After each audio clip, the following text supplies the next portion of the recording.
Alors nous quittons la prostate, mais nous restons très proches, puisque nous avons parlé du sphincter, et peut-être que l'enthousiasme que nous avons vécu pendant quelques instants va être un tout petit peu tempéré, puisque le professeur Jean-Nicolas Cornu de Rouen va nous faire part de ses réflexions autour du traitement chirurgical de l'incontinence urinaire masculine, avec forcément quelques éléments sur ce qui vient d'être dit, n'est-ce pas mon cher Jean-Nicolas? Tout à fait, merci beaucoup pour cette transition, Michel, Monsieur le Président, messieurs les membres de l'Académie. Je vais donc parler de la chirurgie d'incontinence urinaire masculine, et on va voir que par définition presque, et en tout cas épidémiologiquement parlant, ça rejoint le sujet qui vient d'être traité. Concernant le contexte, l'incontinence urinaire, c'est un symptôme intuitif, très simple à diagnostiquer, que le malade lui-même amène en consultation avec lui le plus souvent. Le tout est de étayer les symptômes de manière suffisante pour pouvoir le traiter correctement. On identifie les urologues deux types principaux d'incontinence urinaire, qui sont celle à l'effort et celle par urgenturie. On parlera principalement aujourd'hui d'incontinence urinaire à l'effort. Quand on a les deux, on parle d'incontinence urinaire mixte. On peut dire, grosso modo pour ce topo, que l'incontinence urinaire d'effort, c'est plutôt un problème sphinctérien chez l'homme, et que l'incontinence urinaire par urgenturie est plus un problème de vessie. Les causes sont multiples, mais très liées à la chirurgie de la prostate pour ce qui est des étiologies non neurologiques pour l'incontinence urinaire d'effort. Pour les causes par urgenturie, toutes les causes de maladies vésicales, bien sûr, sont présentes, mais nous n'en parlerons pas aujourd'hui. Et donc, le tableau clinique que je vous propose aujourd'hui est une fuite involontaire d'urine survenant en dehors d'émission par le milieu urétral lors des efforts de toux, d'éternuement ou de poussée abdominale. Dans un contexte non neurologique, nous parlons bien évidemment de prostate. Alors, les prostatectomies totales en France, vous avez vu pour la troisième fois aujourd'hui ce magnifique diagramme que j'avais eu l'honneur de publier en 2011. Et effectivement, il montre que le nombre de prostatectomies remonte au moment où on en avait parlé avec Michel. Ça ne faisait que baisser, donc toutes les hypothèses avaient été nourries à l'époque. Je voudrais aujourd'hui l'éclairer de manière tout à fait particulière en vous parlant du traitement chirurgical de l'incontinence urinaire masculine si on prend la même méthodologie. Vous voyez cette courbe? Eh bien, ça c'est le nombre de sphincters qui sont implantés par an en France chez les patients. Et vous voyez qu'étonnamment, elle correspond à la courbe des prostatectomies, mais si on la décale un tout petit peu, c'est-à-dire si on attend quelques années, on retrouve exactement la même tendance, ce qui veut dire quelque part que quand on opère les hommes d'incontinence urinaire d'effort en France, eh bien c'est majoritairement des patients en post-prostatectomie. Dans la littérature, le taux, la question qu'on se pose toujours, quel est le taux d'incontinence après prostatectomie, il est extrêmement variable. Pourquoi? Ça dépend de la définition qu'on utilise. Quelques gouttes, des protections, un pas de test, la gêne du patient. Ça dépend de l'intervalle post-opératoire. La récupération spontanée peut se faire jusqu'à 2 ans, comme l'a montré Martine Sanda dans ce magnifique papier du New England. Et puis vous avez également les caractéristiques du patient, son âge, la tumeur, l'expérience du chirurgien, la technique et pourquoi pas la voie d'abord, mais ça semble plus marginal. Au total, dans la littérature, vous avez des taux de 1 à 86%, et dans la réalité, quand vous avez la synthèse de toutes les études, on a des taux de 5 à 10%, et parfois même moins de 5%, dans des équipes extrêmement expérimentées avec une technique chirurgicale qui approche en termes de quantité l'expertise absolue. Les causes, elles restent mal connues. Elles restent mal connues, bien sûr que dans la physiopathologie, il y a des lésions sphinctériennes musculaires qui se font pendant l'opération, des lésions neurologiques, déficience du sphincter, pourquoi pas, mais il y a aussi les instruments de mesure, on en a parlé, le statut préopératoire et les facteurs péropératoires, quels gestes on a dû faire pour justement avoir une résection R0, tout cela est important, et vous voyez que dans ce papier de John Laughlin, on a identifié plusieurs causes à travers la littérature qui pouvaient être liées à l'incontinence et personne à ce jour n'est capable de maîtriser cela à la perfection. Au total, finalement, seul le résultat compte. Et de manière marginale, quand on fait de la chirurgie de l'HVP, tout à l'heure Grégoire Robert vous en a parlé un petit peu, quand on opère une prostate bénigne, on a un risque d'incontinence qui là est beaucoup plus faible. Les données de l'assurance maladie montrent des interventions chirurgicales pour incontinence réalisées dans 0,5% des cas. Mais comme on fait ça 60 000 fois par an en France, forcément des malades sont concernés.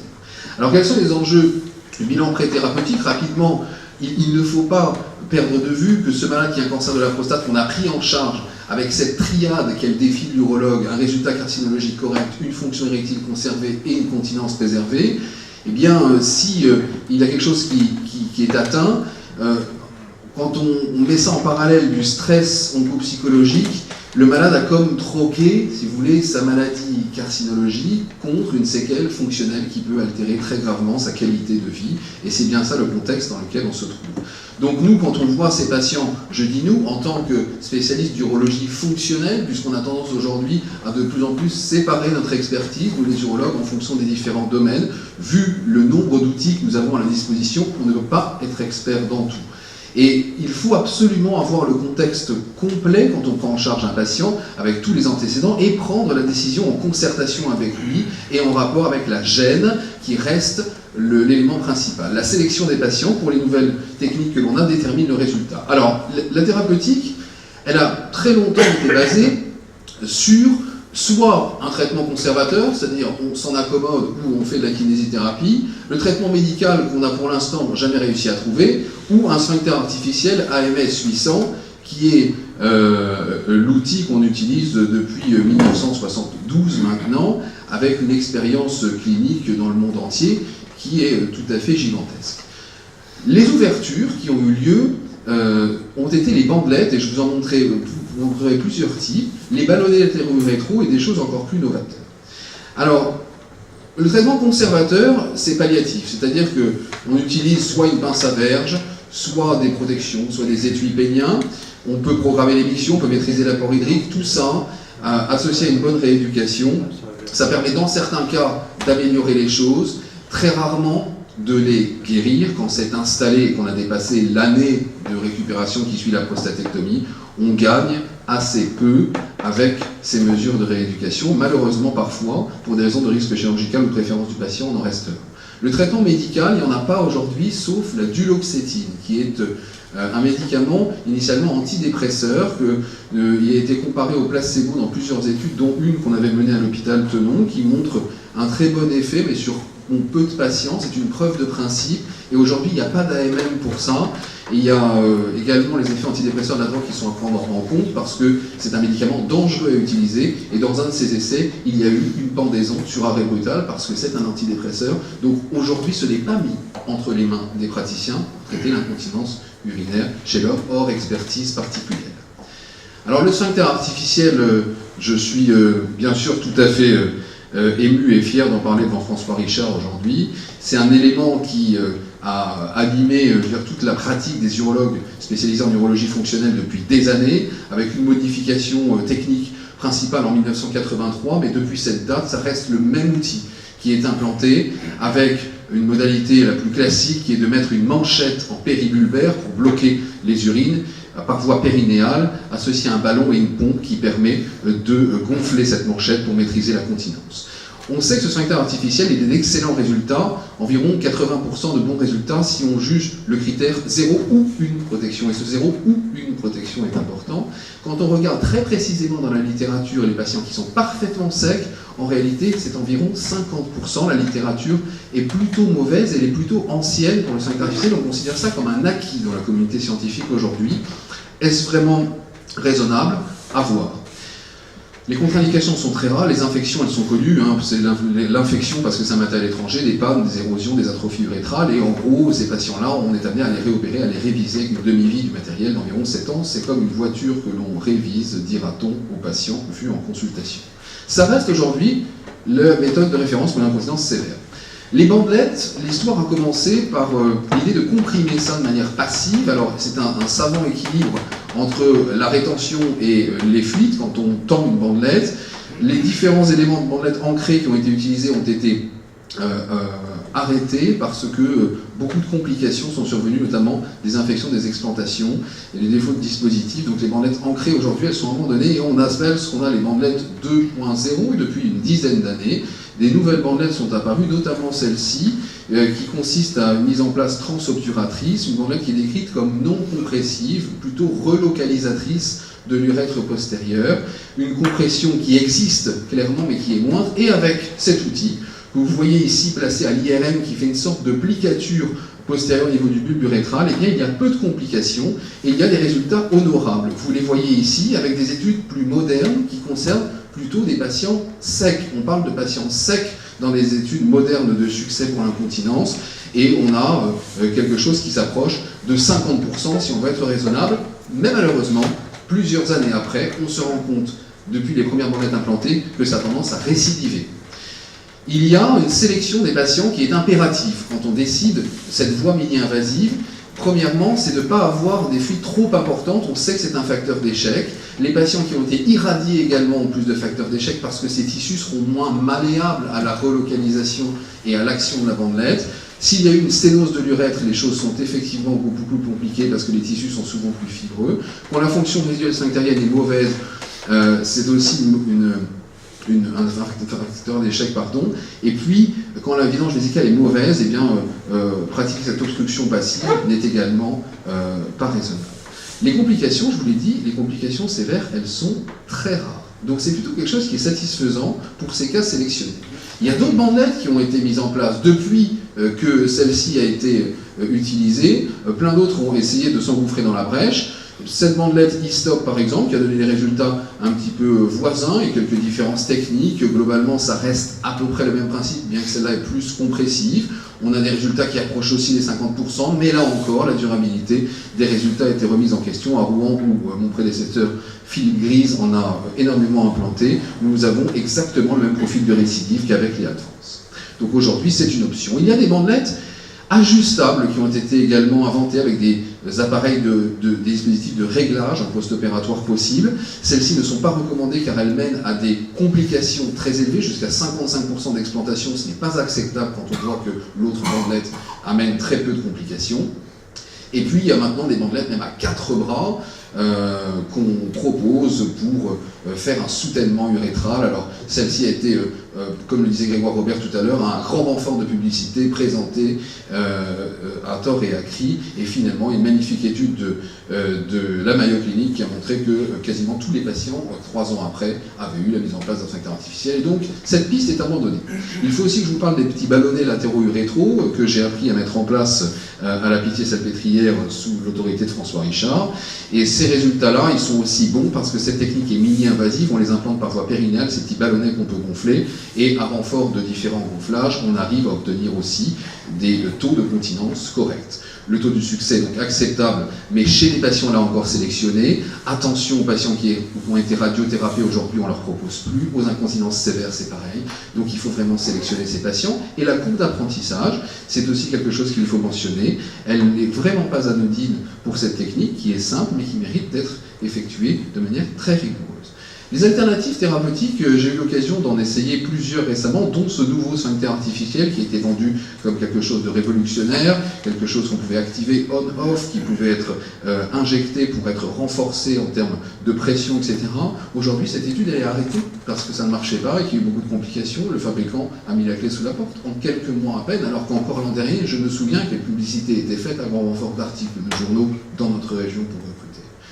Je ne résiste pas au plaisir de terminer par vous parler des cellules souches, qui est une aventure à laquelle j'ai participé quand je travaillais avec le professeur Hab à Tenon. On a essayé de faire ce traitement dans une étude de tolérance de phase 2A. On avait sélectionné 12 hommes qui avaient une incontinence urinaire très légère post-prostatectomie, avec un comité de revue indépendant, un partenariat public-privé pour fabriquer ces cellules qui sont vraiment le cœur du problème. On avait biopsié le deltoïde des patients, mis ça en préparation cellulaire avec une entreprise spécialisée et réinjecté 3 groupes de patients en fonction du nombre de cellules qu'on avait conditionnées dans les fioles. On a évalué la tolérance et l'efficacité à 1 an. Il y avait plusieurs étapes, bien sûr, de laboratoire pour obtenir le produit final depuis les biopsies de deltoïdes, et les injections étaient faites par voie endoscopique dans le sphincter. Et bien, vous voyez que nous n'avons pas constaté d'efficacité. La tolérance a été bonne, on a mis aucun malade en rétention, mais malheureusement, vous voyez qu'il y avait un seul patient sur 12 qui avait une profilométrie de son sphincter améliorée. Il n'y a que 4 patients sur 12 qui avaient réduit leur épisode de fuite de plus de 50%.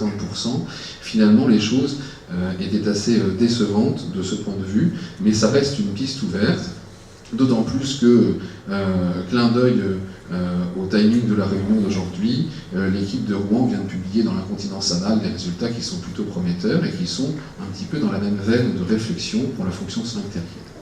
Alors au total, aujourd'hui, notre attitude clinique, elle est basée sur une évaluation initiale qui est très stricte. C'est-à-dire qu'on doit avoir tout l'historique, on doit avoir toutes les données, on doit avoir toutes les caractéristiques de la tumeur, on doit savoir ce qui s'est passé, s'il y a eu de la rééducation ou pas, on doit savoir quelle est la gêne du patient, on doit poser des questionnaires, savoir combien de grammes il perd par jour pour faire notre choix.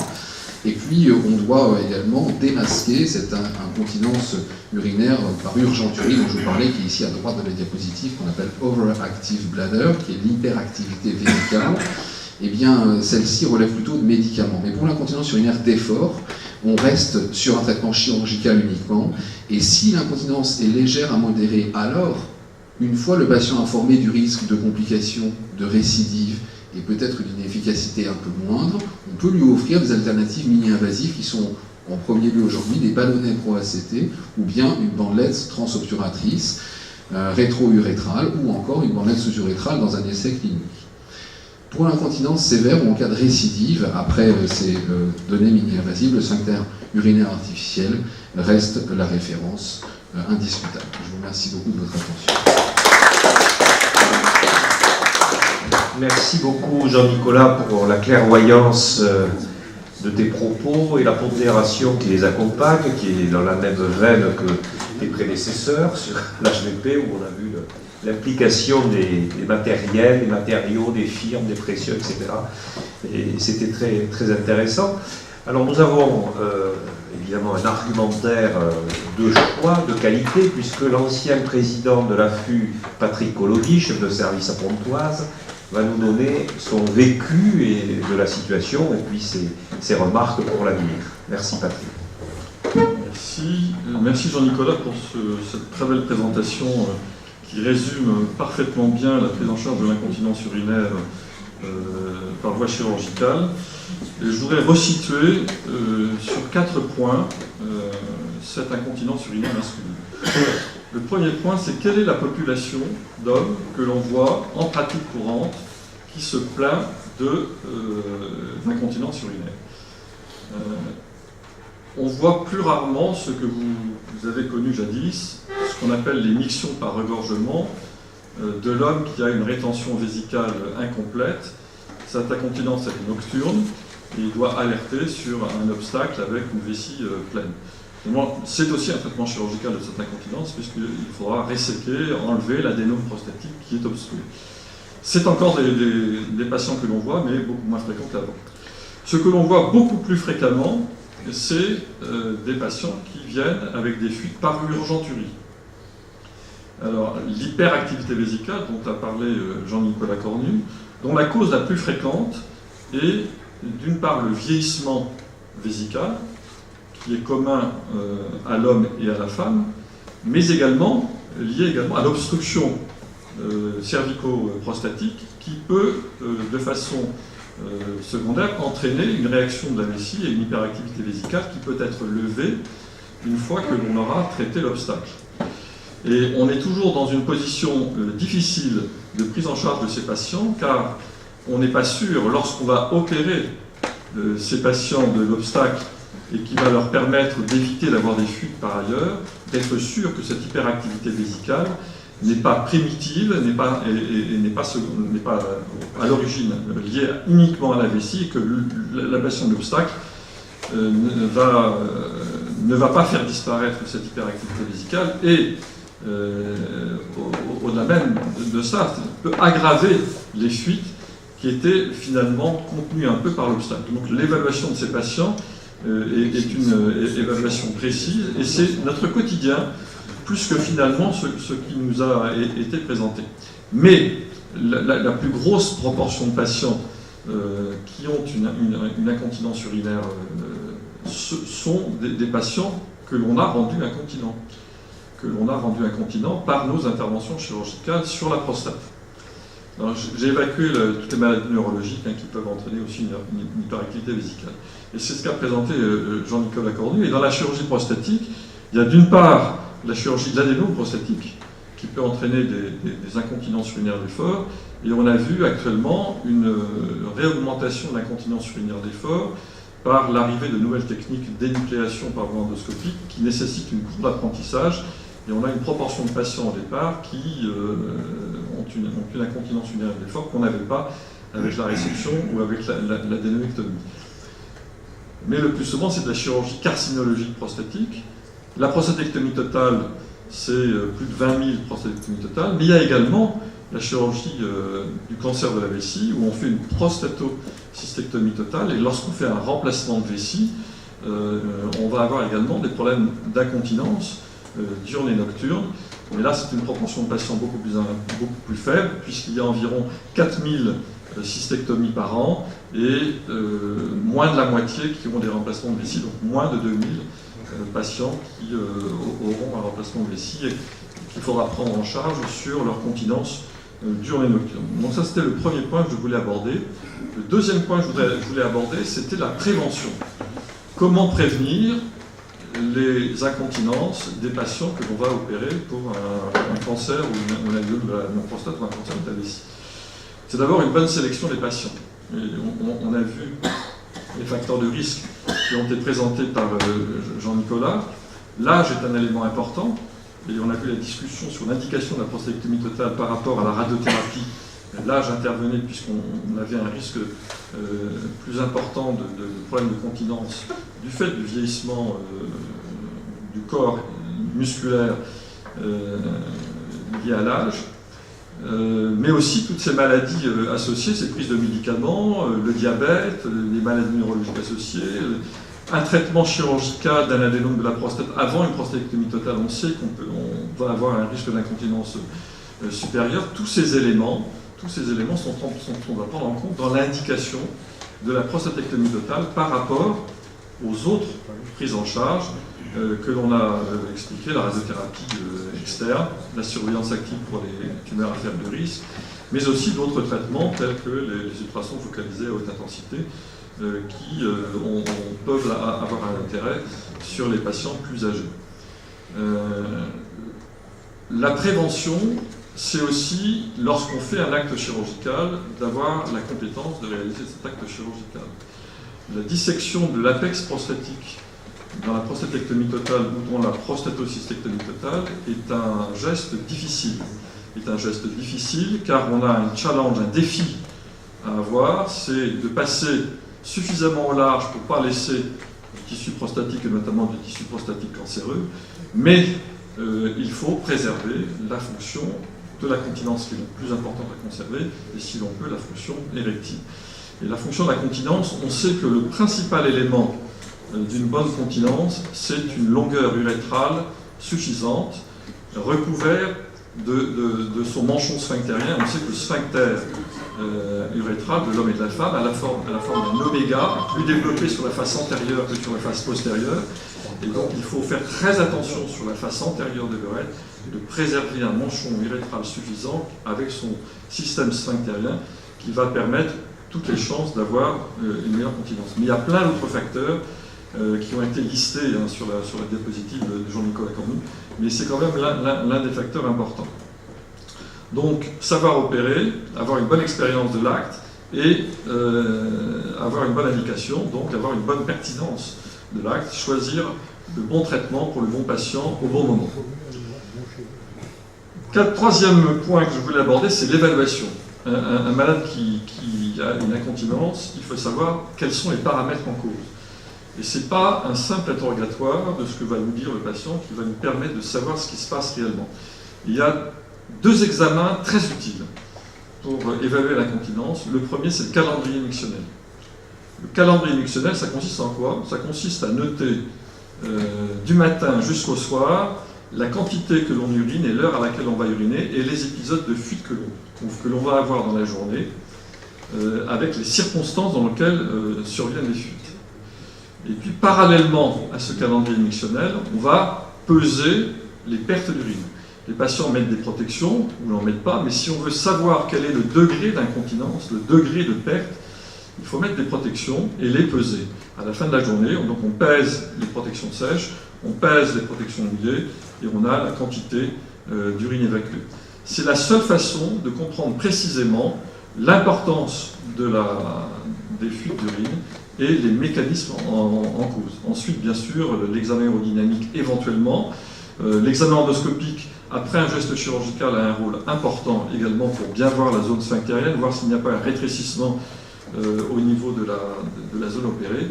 Cette évaluation est un élément important. Et la dernière chose que je voudrais aborder, c'est le coût de l'incontinence urinaire masculine, le coût des couches pour les patients qui ne sont pas remboursés par la sécurité sociale, n'a aucune prise en charge. Et donc, on est responsable de ce coût. Et puis, le coût des techniques chirurgicales, du sphincter artificiel, des bandelettes sous-urétrales, avec un résultat qui reste, voilà, qui améliore les patients, mais qui n'est pas complètement...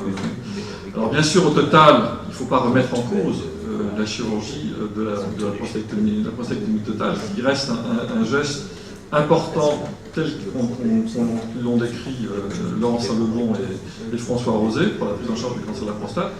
Mais il faut faire attention, lorsqu'un patient a un cancer, il faut d'abord choisir est-ce qu'il faut le traiter ou le surveiller. La surveillance active, Bernard, reste un élément important pour les petits cancers.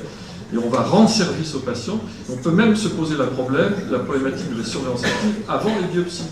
On suit des patients avec un PSA un peu limite, leur âge, on peut éventuellement éviter de faire des biopsies trop tôt pour dépister un millimètre de cancer qui va changer la vie du patient, alors qu'on aurait pu finalement le surveiller de la même façon jusqu'à faire, et on a des éléments, l'IRM, qui peuvent nous aider aussi à mieux... Voilà, donc la bonne pertinence de nos soins reste un élément important pour minimiser au mieux l'incontinence urinaire masculine. Je vous remercie. Merci. Ce qu'il y a de bien avec les anciens présidents, c'est qu'on peut parler de toute l'urologie, de tout traiter. Merci beaucoup d'avoir bien complété d'ailleurs les arguments de Jean-Nicolas. Alors peut-être quelques questions, et je pense que notre maître François Richard, en la matière, Non, mais j'ai peu de choses à rajouter à ce qu'a dit Jean-Nicolas, parce que j'ai eu comme intendant de service, donc je vois qu'il a c'est bien souvenu les choses. Non, je crois qu'actuellement, ce que je peux donner comme information, c'est que un des problèmes de la morbidité, entre guillemets, du sphincter et la nécessité de faire des révisions au bout d'en moyenne 7 ans, et d'ailleurs paradoxalement pour des raisons qu'on n'a pas toujours élucidées, ce délai est plus court chez l'homme que chez la femme. Chez la femme, la moyenne de remplacement des éléments, c'est plutôt 10 ans que 7 ans. Et ce qu'il faut savoir, c'est que c'est essentiellement pour des problèmes soit de ballons qui vont se perforer, soit de la manchette qui va entraîner une érosion. Or, actuellement, on est en train, avec Pierre Moser, de mettre au point le même sphincter, mais avec qui n'aura plus de ballon. Donc, toutes les causes de réintervention pour perforation de ballon vont disparaître. Il y aura un petit moteur. Et d'autre part, il y aura la possibilité de modifier le régime de pression suivant les efforts que font les malades. Donc il n'y aura plus cette compression permanente à 61-70 cm d'eau. Et donc on peut espérer qu'il y aura à ce moment-là un taux d'érosion qui diminuera. Et sinon, le fait incontinence légère, méthode conservatrice, incontinence grave sphincter artificielle, c'est tout à fait bien résumé. Bravo. Merci François, ancien président également. On n'a quand même pas dit qu'il n'y avait que la chirurgie qui créait des soucis. Enfin, on l'a un peu dit puisque c'est une séance chirurgicale, mais n'oublions pas les méfaits de la radiothérapie sur le système vésico-sphinctérien. Alors certes, les techniques chirurgicales s'améliorent, les techniques de radiothérapie s'améliorent, et comment? Mais tout de même, il ne faudrait pas sortir d'ici en disant donc la chirurgie aille. Bien sûr qu'elle soigne, elle guérit, mais la radiothérapie, malheureusement, la curithérapie, des associations curithérapie-radiothérapie qui sont aujourd'hui proposées dans cette humeur que l'on a vu tout à l'heure à haut risque, ont également des méfaits fonctionnels très ennuyeux et dont le traitement devient encore plus périlleux qu'après chirurgie parce que les tissus sont complètement laminés et là on a des perforations et de gros soucis. Bon, enfin, c'était juste une parenthèse qui méritait d'être dite du fait qu'on a tout cet arsenal dans le système prostatique. Merci beaucoup à tous les deux de votre pertinence. Monsieur Villet, un petit mot quand même. Votre présence sur vous progresser. Je voudrais progresser votre présence puisque vous avez cité ce problème aussi bien chez l'homme que chez la femme de ces hyperactivités sur ces vies vieillissantes, parce qu'on va avoir de plus en plus de gens vieillissants Et c'est pas le sujet du jour, mais comment on aborde l'incontinence, si vous avez où en sont les recherches, on va vraiment améliorer la vessie qui vieillit dans l'avenir ou pas?